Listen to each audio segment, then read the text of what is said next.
আসসালামু আলাইকুম রহমতুল্লাহি অবরকাতুহ।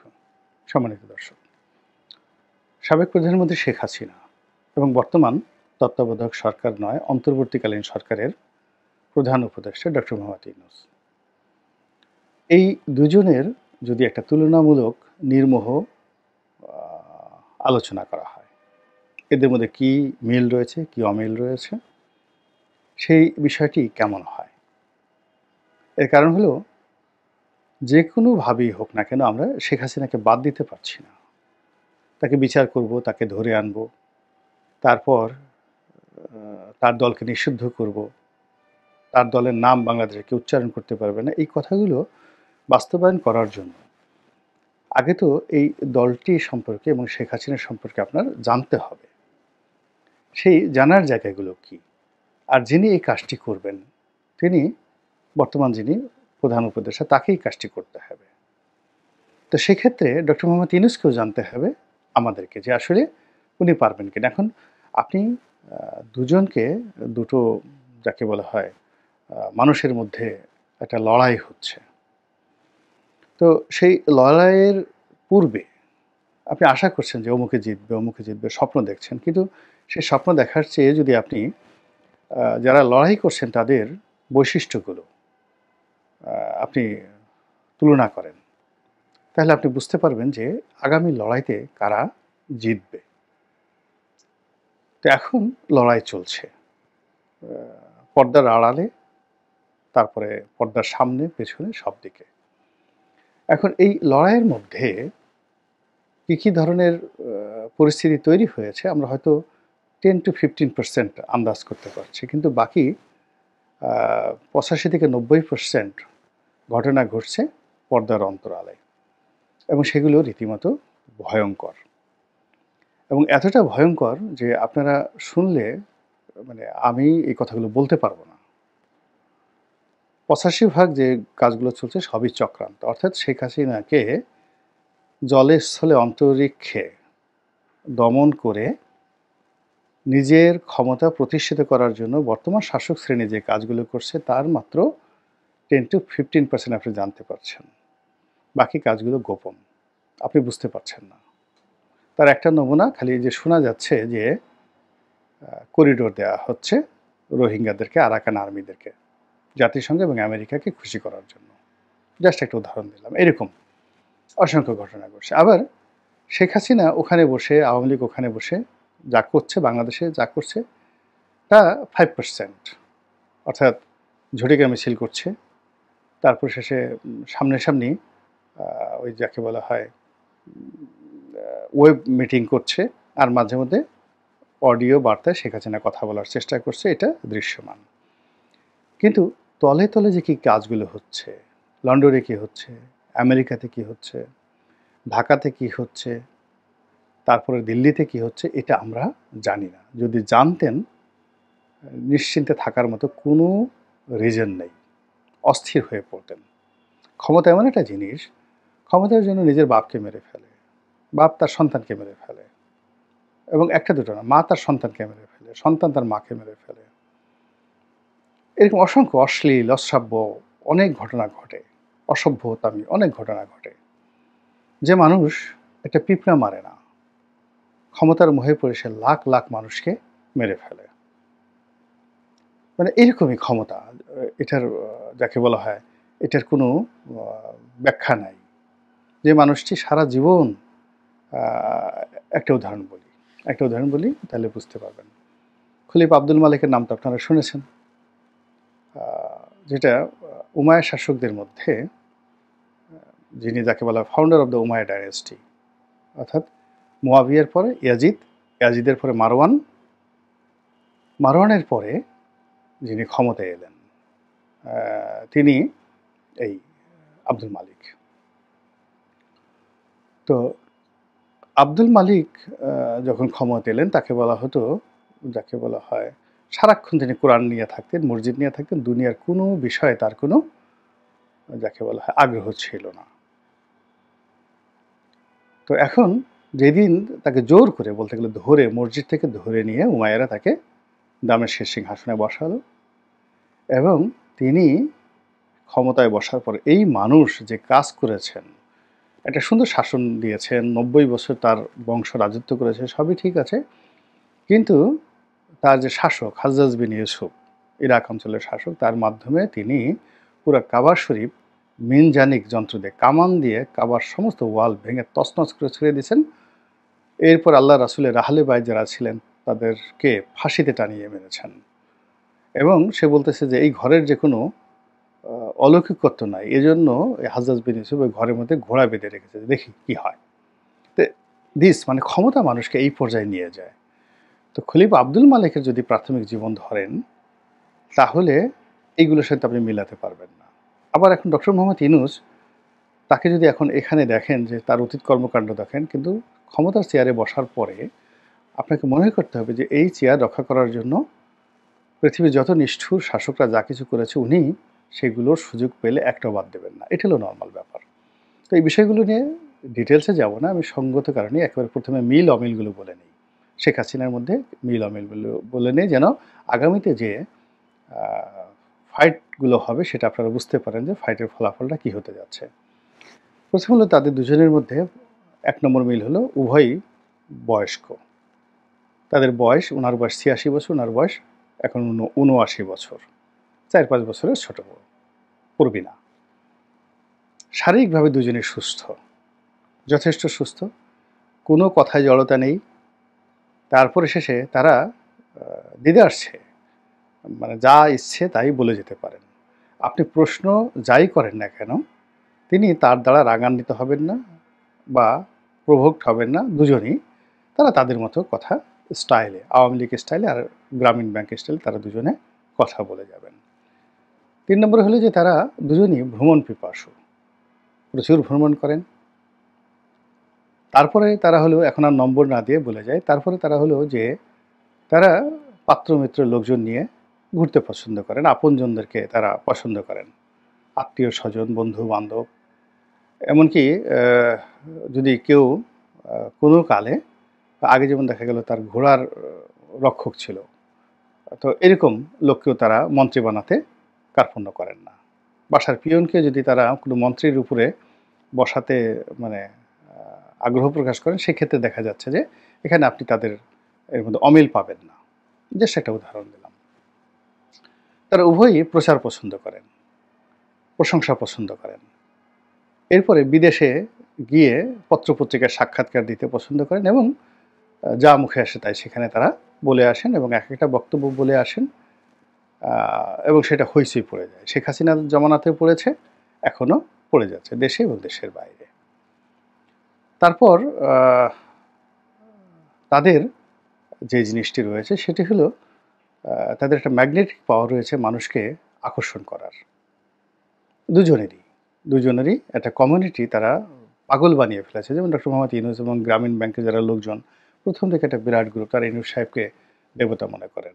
আওয়ামী লীগের যারা লোকজন রয়েছেন তারা ওনাকে সাক্ষাৎ দেবী মনে করেন। তো নিজ নিজ কমিউনিটির মধ্যে তারা উভয় যথেষ্ট পরিচিত। শিক্ষা দীক্ষায় ডক্টর মোহাম্মদ ইউনূস একজন যেহেতু ডক্টর, পিএইচডি হোল্ডার, তো সেক্ষেত্রে শেখ হাসিনারও অন্তত ১০০টি ডক্টরেট ডিগ্রি আছে, পিএইচডি ডিগ্রি আছে। শেখ হাসিনা এমএ পাস, উনিও এমএ পাস, উনিও ডক্টরেট, উনিও ডক্টরেট। কিন্তু ওনার যেটা আছে অর্থনীতি, ব্যবসা বাণিজ্যের ব্যাপারে প্র্যাকটিক্যাল এক্সপিরিয়েন্স আছে। আর শেখ হাসিনার প্র্যাকটিক্যাল এক্সপিরিয়েন্স নেই, কিন্তু তারও কিন্তু ব্যবসা বাণিজ্যের যথেষ্ট অভিজ্ঞতা আছে এবং সংসার চালানো।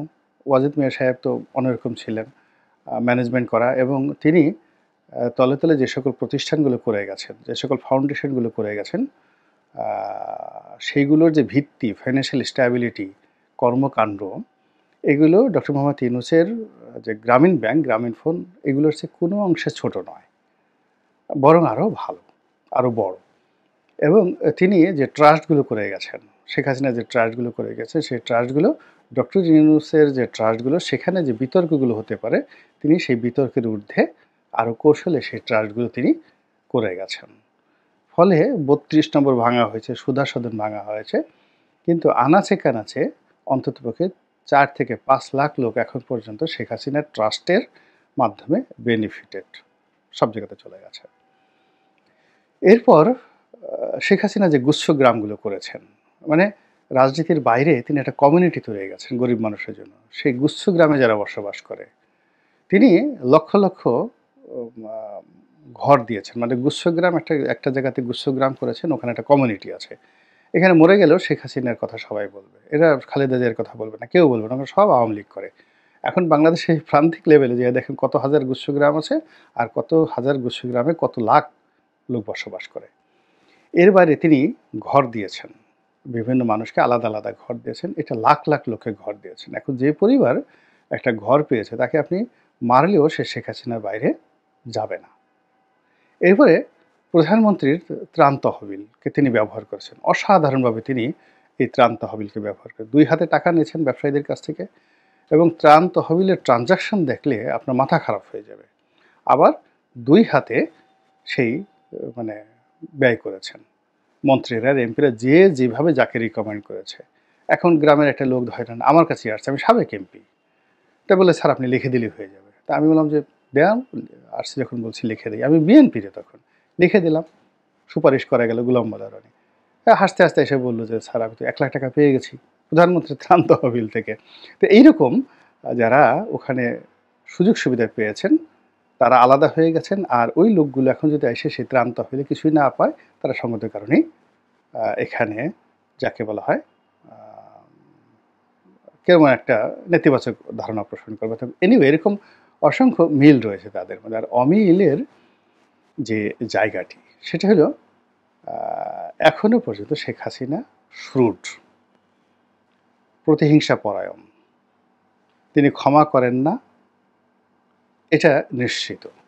কারো পিছনে লাগলে, মানে ওই যে দেখেন না যে পিঁপড়া বা আমরা উল্লা বলি যেগুলো, ওগুলো যদি কামড় দেয়, আপনি যদি পিছন থেকে টান দেন, ওর মাথাটা ছিঁড়ে যাবে কিন্তু ও কামড় ছাড়বে না। তো ওই শেখ হাসিনা এরকম প্রতিশোধ পরায়ণ যে সে যদি একবার কাউকে টার্গেট করে, সে মরে না যাওয়া পর্যন্ত ওই টার্গেট থেকে সে ছাড়ে না। এজন্য মানে চমৎকার একটা কথা বলছিলেন সুরেন্দ্র সেনগুপ্ত, যে বাঘে ধরলে বাঘে ছাড়ে, কিন্তু শেখ হাসিনা ধরলে ছাড়ে না। আমি নিজে ডক্টর মোহাম্মদ ইউনূসের সঙ্গে তার সম্পর্ক স্বাভাবিক করার জন্য চেষ্টা করেছি। এটা ইউনূস সাহেবও জানেন, শেখ হাসিনাও জানেন, এবং এত ঝুঁকি নিয়ে আওয়ামী লীগের কোনো লোক করেনি। এর মধ্যে আওয়ামী লীগের অনেক সিনিয়র নেতা, অনেক আপনজন, তারাও কিন্তু ডক্টর মোহাম্মদ ইউনূসের সাথে সম্পর্ক স্বাভাবিক করার জন্য চেষ্টা করেছে, কিন্তু উনি না, করেন নাই। এবং এখন পর্যন্ত তার মধ্যে কোনো রকম আফসোস নেই। তার কাছে মনে হয়েছে তিনি যেটা করেছেন ঠিকই করেছেন। দরকার হলে তিনি এইভাবে মরে যাবেন, কবরে যাবেন, কিন্তু ইউনূসের সঙ্গে এক টেবিলে তিনি বসবেন না। এই হলো তার জিদ। এখানে ডক্টর মোহাম্মদ ইউনূসের পার্থক্য। তিনি আ পছন্দ না করলেও মনের দুঃখ মনে রেখে অনেকের সাথে বসতে পারেন। এখন এটাকে আপনি ভালো নেন, মন্দ নেন, এটা আপনার ব্যাপার। এখানে শেখ হাসিনার সঙ্গে তার মিল অমিল রয়েছে। শেখ হাসিনা যেটা বলতে পারেন, বলতে পারেন আ সেটা উনি পারেন না। শেখ হাসিনা যে কমান্ড আছে তার দলের প্রতি, দেশবাসীর প্রতি তার যে ব্যক্তিগত সাহস আছে, ওটা ডক্টর মোহাম্মদ ইউনূসের নেই। এরপরে সবচেয়ে অমিল যেটা আছে সেটা হলো অ্যাডমিনিস্ট্রেটিভ লেভেলে নেতিবাচক, ইতিবাচক। যেমন শেখ হাসিনা ধরেন কাউকে একটা ক্রস ফায়ার দিতে চায়, এবং সেটা ওসি প্রদীপের মাধ্যমে। সে কোনো ভায়া মিডিয়া না, সরাসরি সে ওসি প্রদীপকে টেলিফোন করে বলল, "এই আমি অমুক বলছি, অমুক একটু ফেলাই দাও, ডাইরেক্ট ফেলাই দাও।" আবার ধরেন যে এখন যে কর্মকাণ্ডগুলো সে বাংলাদেশে চালাচ্ছে, হয়তো দেখা গেল ইউনিয়ন আওয়ামী লীগের কোনো একজন নেতাকে বলল, "যা তো ওই কাজটা করে আয়, ওই কাজটা করে আয়।" তো এখানে অনেক ঘটনা তিনি ঘটাতে পেরেছেন অতীতে, এবং এই যে বিশ্ববিদ্যালয় পুরো এরশাদ জামানাতে ছাত্রলীগকে নিয়ন্ত্রণ করার জন্য তিনি নিজে গুলি কিনেছেন। গুলি কিনে ওদের হাতে গুলি ধরায় দিয়েছেন, "যা আজকে গুলাগুলি কর ছাত্রদলের পোলাপানের সঙ্গে।" এটা বাস্তবতা। তো এই যে ক্রেজিনেসটা তার মধ্যে আছে, এজন্য তার দলের যারা লোকজন আছে যমের মতো ভয় পায় তাকে, যমের মতো ভয় পায়। এবং তার জীবনে এটা আমাদের জন্য গজব না আশীর্বাদ, এটা আল্লাহ জানেন, বা তার জন্য গজব বা আশীর্বাদ, এটা একমাত্র আল্লাহ জানেন। সেটা হলো তিনি যা চেয়েছেন, করতে চেয়েছেন তার শৈশব থেকে শেষ পর্যন্ত তিনি সেটা পেরেছেন। ডক্টর ওয়াজেদের সঙ্গে আমার খুব ভালো সম্পর্ক ছিল। আমি যখন আজকের কাগজে চাকরি করতাম, উনি আজকের কাগজে লিখতেন, সে 1990 সালে। তো এটা এসে উনি আমাদের সাথে ঘন্টার পর ঘন্টা আড্ডা মারতেন আজকের কাগজের। তো মানে আমার টেবিলের সামনে উনি বেশিরভাগ সময় বসতেন। তা আমি বসতাম, আমার পাশে ফরিদ কবির বসতো। এখন প্রথম আলোতে আছেন। প্রথম আলোতে সাজ্জাদ আছেন, সাজ্জাদ শরীফ। ও আমাদের সাথে চাকরি করতো। কিন্তু ওর বড় ভাই কবি ফরিদ কবির খুব নামকরা কবি। এখন আজকের কাগজে সাংবাদিক ছিল। তারপরে ওখানে আবু হাসান শাহরিয়ার কবি বসতো। আরেকটা ভদ্রলোক বসতেন, ডাক্তার মাসুদুজ্জামান। তো ফরিদ কবির, মাসুদুজ্জামান, আমাদের ৩টা টেবিল পাশাপাশি ছিল। আমি মফস্বল ডেস্কের এডিটর ছিলাম। আর ওই আরেকটা স্পেশাল পৃষ্ঠা বের করতো ডাক্তার মাসুদুজ্জামান। আর ফরিদ কবির হলো সম্পাদকীয় পোস্টটা।